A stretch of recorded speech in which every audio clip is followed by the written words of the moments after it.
Hello and welcome to Let's Chill, the official, unofficial Minnesota Strike, Minnesota Wind Chill podcast. I'm Jay, And I'm Caine. and we are without Jeff today.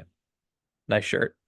Um, this episode is going to be a little bit different. We're basically just doing the weekly forecast for the Minnesota Wind Chill game this Friday night at TCO Stadium in Eagan, Minnesota, not at the normal place.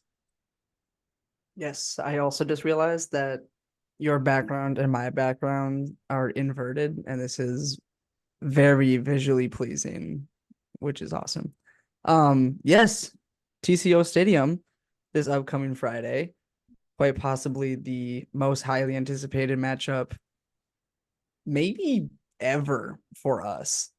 Like, I know we haven't really talked about it a whole lot, which is, it's maybe a big saying, like big swing for me to say that, but like it's a pretty big game. I think I think it's a big game, not in the like, oh, if Minnesota wins, they clinch anything, and not all. I mean, it is a big game and like it's a hype game. Minnesota's playing New York, but I think it's a big game in terms of like Central Division has a chance to beat the East Division. You know, which to my recollection hasn't happened. Like I mean, like this season. Yeah, So I mean, look at like last season when Minnesota went, we almost beat the Shred, but the season before that, like, look, basically the last few years, there has not been a Central Division team that has been able to break out of the semifinals, basically. So this could be like a little mini opportunity to get the Central to take a chance and be like, all right, these big dogs are on the same level as us. But yeah, I see your point of like it's not even if we do drop this game, it's not necessarily going to mean anything either. yeah, I mean, more or less, first place in the division's already clinched. I mean, it does matter for like championship weekend seedings if Minnesota wins this game and then makes it a championship weekend. Um, it would matter then, but all in all, getting to championship weekend is the goal, as always. So, got to focus on Central Division playoffs first. Absolutely.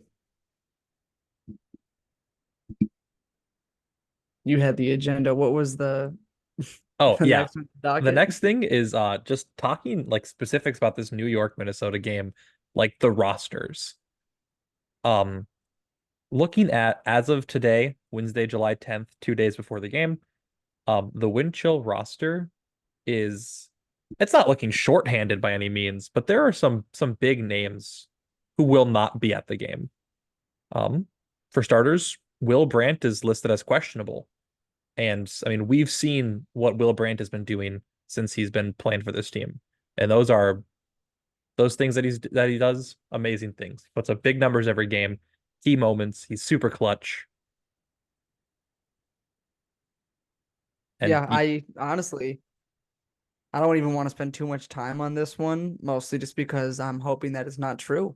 I hope that he's going to be there. I hope that listing him as questionable is maybe just a tactic to get New York to be a little, I don't know. But yeah, I if he is gone, that's a big missing piece.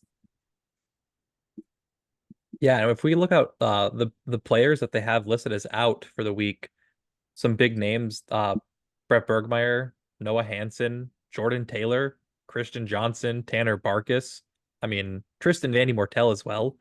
That is that's a lot, and a lot of D-line guys as well.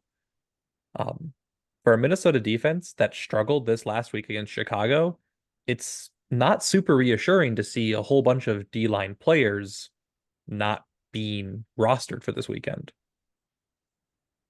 Yeah, I mean, the Minnesota defense is probably like the defining characteristic of the team and maybe has been for the past few seasons now. And while that's not necessarily due to individual star power, when you're taking out multiple individual stars, it does put a damper on like the energy that your defense can generate. So hopefully the other pieces that we have can like fill in and make those key blocks. I mean, look at like Noah Hansen, not having him is big. He's been a defender that puts on so much pressure to opposing teams, especially in red zone situations. And with a team like New York, when they're one of the best teams in the red zone, and they have been perennially, you need defenders like Noah Hansen. And so taking that out of the lineup leaves you with just a missing piece that needs to be filled. Yeah, I mean I totally agree. Um, but also I think aside from just Noah Hansen, and I know we're kind of sort of talking about, it's not one person who makes the defense, but Tristan Vandy Mortel being off the roster this weekend, I mean, this year he really swapped into that defensive line starter. We needed that handler power on defense, and that's where Tristan Vandy Mortel shines. So having him be out, especially against, one of the best offenses in the game, is going to be difficult. Yeah, absolutely. I mean, we've the last few years have been more attuned to Tristan Van and like what he brings to this team. And it seems like each game you're just kind of like, oh, we need something to happen on this play. And he's the one that makes it happen. And I know we say that about like every single player like on the team, but he really is a cornerstone piece. And it feels like he's also someone that the Winchell have been able to rely on when there are absences in the roster.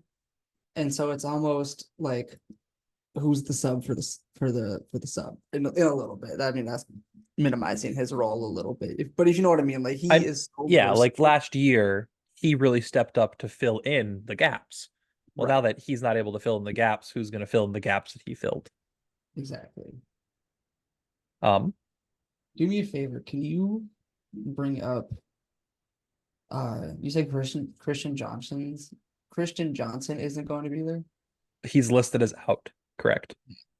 Pull up his stat line. Got Because I it. know he's made a impact on the team on this season so far, and we haven't given him enough recognition yet. I totally agree. I believe, yep, looking at his stats, he's played in 9 out of the 10 games. 115 points played, plus minus of 9, 2 blocks, 4 goals, and 9 assists. Like, dang, he's looking fantastic this year. We have not been giving one of our best hybrid players in the team this year, Christian Johnson, enough love, apparently. And then what's his? I literally cannot find him. Oh my gosh.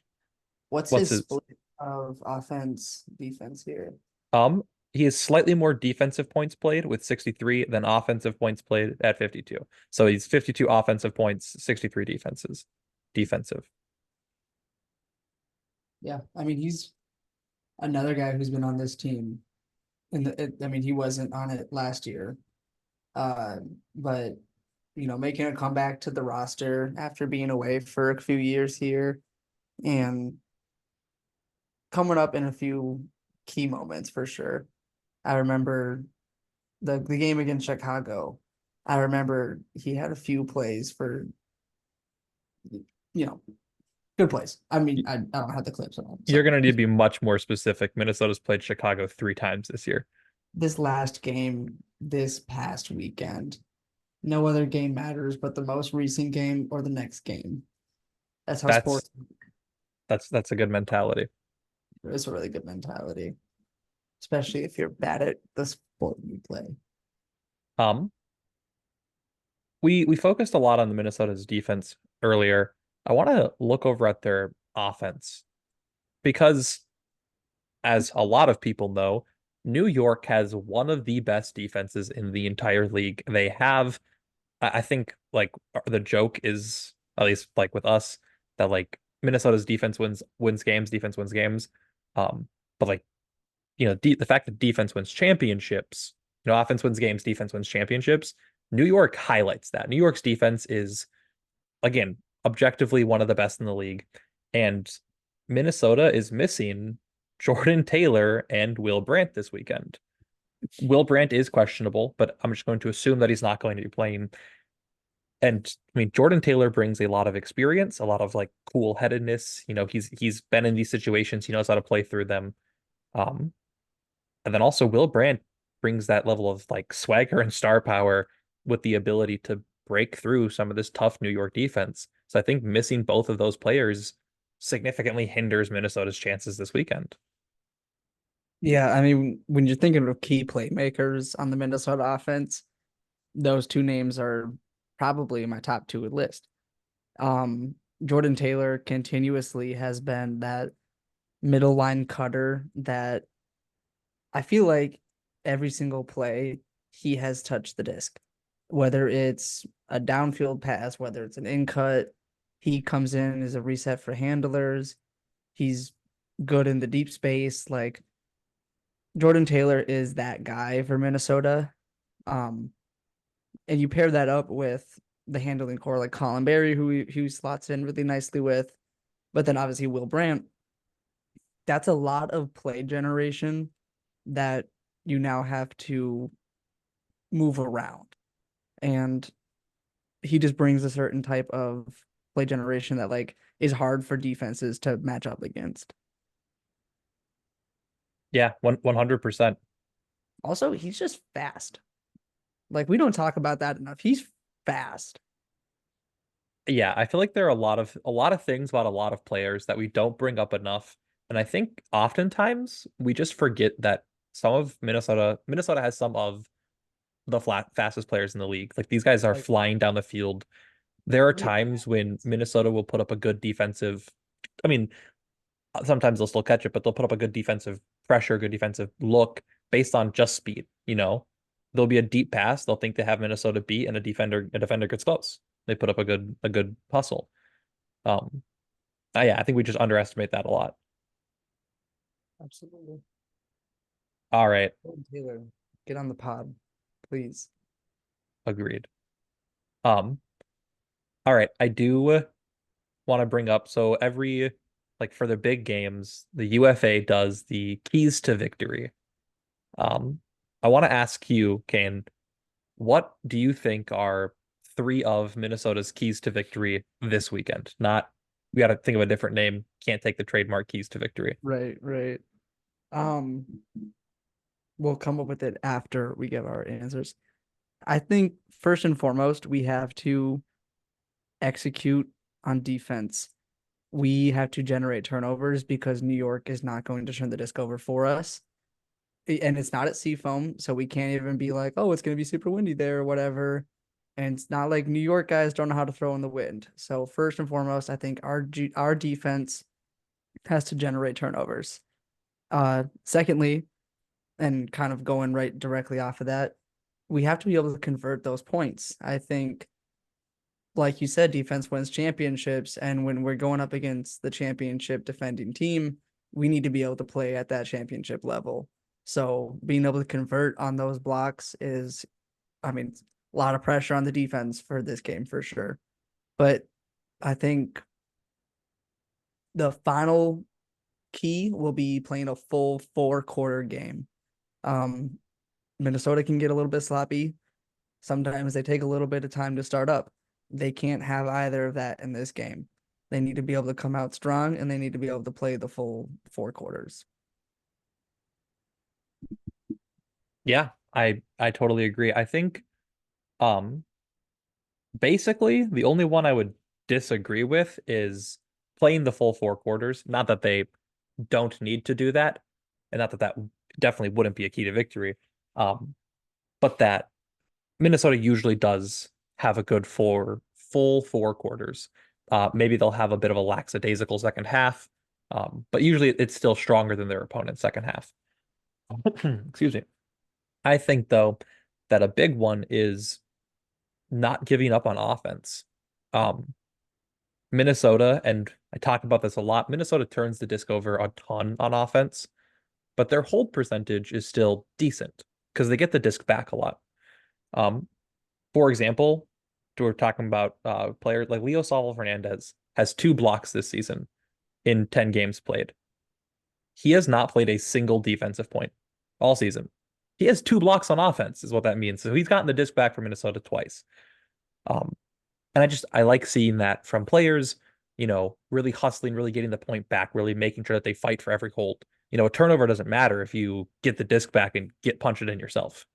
Um, so I think what you were saying, like, they got to generate those blocks against New York, then they need to capitalize on those few turnovers that New York's going to make. But then when they make a turnover, they can't allow New York to capitalize on it. They need to put up the hustle, put up the defense to get the disc back themselves. Absolutely, yeah. No, it's gonna be a competitive game for sure, top to bottom. It'll be interesting to see what it shakes out to be because this could have been a matchup that we saw last year for the championship. So hopefully we will see you all at TCO Stadium. I'm wrapping it up. Can I wrap it up? Yeah, wrap it up, wrap it up. Okay, cool. My cat just came in. He wants to play. Um, we will be there at TCO Stadium with our signs, and well, I'll be there at least. We hope to see all of you there. Bring all your merch. Cheer loud. This is the game of the week, game of the century, even. This is not the game of the week. This is the Super Series matchup. You're right. This is the game of the century. So bring your fans, bring your friends, your family, bring your dog. We will see you there. Also, these beautiful symmetrical backgrounds and today's podcast and all of our everything is presented by the R1P1 network doing lots of sports media stuff. Go check them out on Instagram. Is it Twitter? Can we call it Twitter? Go check I them don't. out. They make all the cool stuff that we do so that we can just record our stuff and put it on the internet for you to watch. Thanks for doing that. We'll see you later. Ka-chow. Stay Stay chilly. chilly and ka-chow.